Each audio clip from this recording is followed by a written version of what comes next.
In the spring of 2014, firefighters battling a huge blaze on Alaska's Kenai Peninsula found the skeletal remains of a person who was long deceased. Having been alerted, the Alaskan State Troopers arrived by helicopter and salvaged what they could.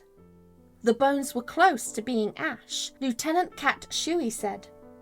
They weren't quite to the point where if you touched them, they would disintegrate, but close. The remains were spread across approximately 60 yards in diameter, presumably the work of animal predation. Also found at the site were 3 hunting knives, 2 quarters, 2 metal buttons, a zipper, and parts of a Samsung cell phone. All of the items were charred in varying degrees, much like everything else that had been in the path of the Funny River fire in the western lowlands of the Kenai Peninsula, in a very much remote part of the world. Troopers quickly made the conclusion that the bones were that of an adult male due to the size of the boots, but the condition of the remains made it near on impossible to determine a conclusive cause of death. Any number of possibilities could have been responsible, not to mention the frozen wilderness. In Soldotna, roughly 20 miles away from where these unidentified remains were found, Dolly Hills received a call from her granddaughter, who had some very upsetting news that was starting to circulate around Soldotna. Could these remains be that of her son Rick, who had gone missing the previous year and had been in the case files since early 2004? Rick, an oil rig employee, had been home for just a few days when on February 24, 2004, he left Soldotna in his red Dodge pickup truck to pick up his paycheck in Anchorage, about 150 miles away. The company confirmed that Rick had collected his check that day, but 2 days later, his vehicle was found plowed into a snowbank in the town of Sterling, just 15 miles from his home, keys in the ignition, his driver's license on the front seat, and $292 in the center console. Strange and perhaps confusing, but the story only amplifies in what is to follow. Tracks were found in the snow. Rick had been dragging his right foot as though it was injured. These led into the woods, mere feet away from the truck. About a quarter of a mile in, Rick came up to a house presumably to seek help. Afterwards, and for reasons unknown, he continued on and found himself at an abandoned airstrip. And it was here that his footprints ended. Search dogs lost his scent, and it was as if he had literally been plucked from where he stood. Just gone. Dolly, Rick's mother, stated that he spent a lot of time in these woods. He knew them. Over 10 years had passed since Rick's disappearance when Dolly received a hand-delivered letter. Well over 3,500 miles away in Lake Havasu City, Arizona, an almost identical letter had been delivered to the home of a man named Leon Bennett. Leon was the father to he and his wife Beth's only son, Richard Bennett. Richard had been living on the Kenai Peninsula and went missing from his home in 2005.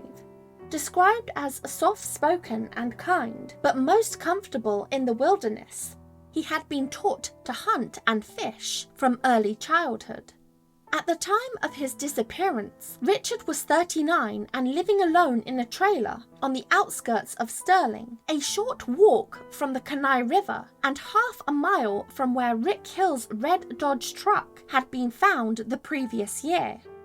Living less than a mile away was Richard's aunt and Leon's sister Jane Potter and her husband Leroy, who considered themselves snowbirds, Alaskan residents who would winter in the southwest. Having not heard from Richard for a while, Jane and Leroy stopped by his trailer. Finding it completely cleaned out and obviously concerned by this sudden and unexplained departure, Jane called Leon, who was living in Washington at the time. Leon flew to Kenai the following day. The three of them went to Richard's trailer to investigate what could have been going on. It appeared that Richard's belongings had been moved into a shed. The way the household items had been stored was worrying. Several large Rubbermaid bins were labelled with the names of a friend or a relative. Nearby on a shelf were the titles to 2 old pickup trucks which Richard had signed over to Jane. Richard was reported missing to the Alaskan State Troopers, forwarding on the information that they hadn't come across any of Richard's camping gear at his former property. The family went on to learn that no one had seen Richard in months, and that just before Memorial Day weekend, he withdrew his last $10 from an ATM in Soldotna. The last people to see the man were his retiree neighbours. He had used their fax machine to send out job applications. Then in June, the same neighbours noticed a large amount of bird activity in the woods across the street from Richard's trailer. The next morning after learning this information, Leon, June and Leroy went into the woods where Mr. and Mrs. Kfull had seen a lot of bird activity. After 4 hours of combing the dense forest, Jane came to a meadow and peered into a small, shaded clearing. Next to a rotting log, something caught her attention. It became quickly clear that what she was looking at was a human skeleton, minus a head. Some of the clothing was in good condition and recognizable to both Leon and Jane. Levi jeans and blue sweatpants were attire staples for Richard. The Alaskan State Troopers were alerted and quickly came to the same conclusion. Everything appeared to add up from what they had learned from Richard's family. Investigators sent a bone sample along with an oral swab from Richard Bennett for DNA analysis at a lab in Texas.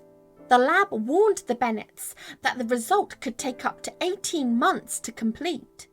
The medical examiner and state troopers were reluctant to turn over the remains for burial, without DNA confirmation that it was in fact Richard Bennett. What finally allowed for the release of the skeletal remains was the discovery and confirmation of a recovered injury to the right leg, which worked in conjunction with Richard having had a shin and calf injury from a motorcycle accident in 1980. Investigators tracked down the X-rays and gave them to 2 anthropologists.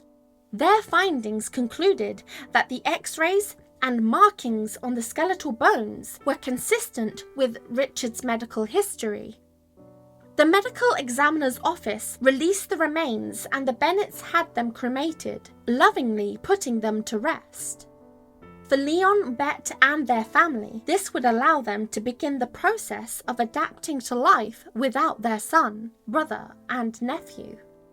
Moving forward into June 2014, soon after the discovery of human remains in the Funny River, Lieutenant Kat Shuey, who was not involved in either Rick Hill's or Richard Bennett's case, asked for a list of recent disappearances. She learned that Richard Bennett had been found and returned to his family years earlier. So why was he still included on the missing list? Lieutenant Shuey looked into Richard Bennett's case file and was shocked to learn that the DNA that had been tested to identify Richard had been a negative result. The body released to the Bennetts in 2006 was not their son. Was it possible that the remains were in fact Rick Hill's? Troopers could only hope. The outcome could lessen the agony for the Bennetts and marginally lessen the humiliation of the state troopers. Expedited tests concluded that the remains were Rick's, and now they had to tell the Bennett family that the remains they were given were not that of their son, and that their son was still one of the missing in Alaska. Absolutely devastated, Leon kept his heartbreaking news to himself, away from his rapidly ailing wife Bet, who was now on oxygen and struggling to breathe. Dolly Hill and Heidi, Rick Hill's partner, contacted Leon shortly after receiving the news that their son and partner had been buried under the name of someone else. There wasn't many people who could understand what the other was going through, but bound to each other by circumstance, both Dolly and Leon told one another to reach out if they wanted to talk. In February 2015, the two families met and talked about their sons and how they had come to be in this unique but tragic situation. They discussed the uncanny similarities between Rick and Richard, both having roughly the same height, both having old injuries to their right legs, and even wore the same type of clothing.